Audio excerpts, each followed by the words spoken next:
Anarcha was a black teenage girl enslaved in Alabama. She became one of the most experimented on people in U.S. history, cut open more than 30 times without anesthesia. Why? To develop surgeries for a condition that white women were beginning to experience.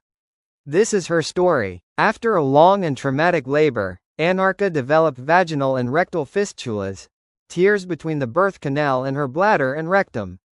This caused constant leakage of urine and feces, leaving her in pain, ashamed, and isolated. Sims saw her condition not as a tragedy, but as an opportunity.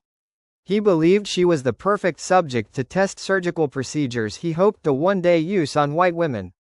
Welcome to Ikibidin TV. Kindly like, comment, share and subscribe for more interesting videos. But Sims wasn't trying to heal Anarcha for her own sake. He was trying to cure fistulas because white women were experiencing them too. He used Anarcha to test and refine his techniques, without her consent, and without pain relief.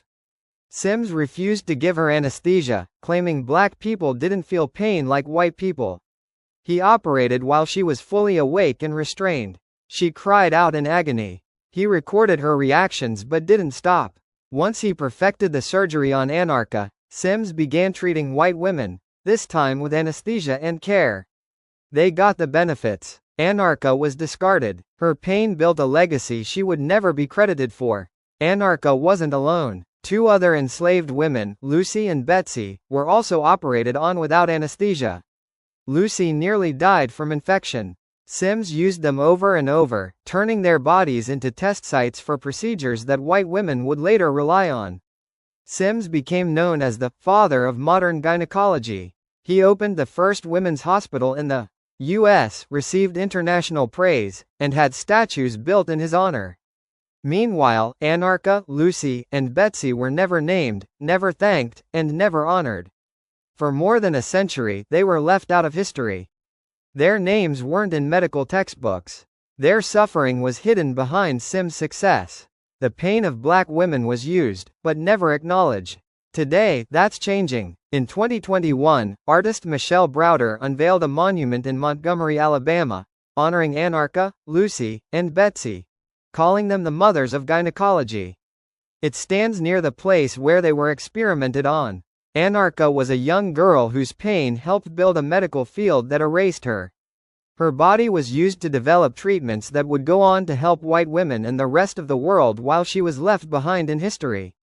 She was a victim of exploitation, and she is the foundation of modern gynecology. Anarcha Westcott was a young black girl enslaved in Alabama. After a traumatic childbirth, she developed vaginal and rectal fistulas, a condition that left her in constant pain and shame. Instead of receiving care, she was experimented on over 30 times by Dr. J. Marion Sims, who operated on her without anesthesia. He used her body to develop a surgery that would later be used to treat white women, with pain relief, dignity, and consent. Anarcha didn't agree to any of it. She wasn't a patient. She was a victim of medical violence. Today, she is finally being remembered, not as a statistic, but as one of the true mothers of modern gynecology, alongside Lucy and Betsy. What's your take on this? How Anarcha, Lucy and Betsy were treated by Dr. J. Marion Sims? Kindly share your thoughts in the comment below. Thank you for watching.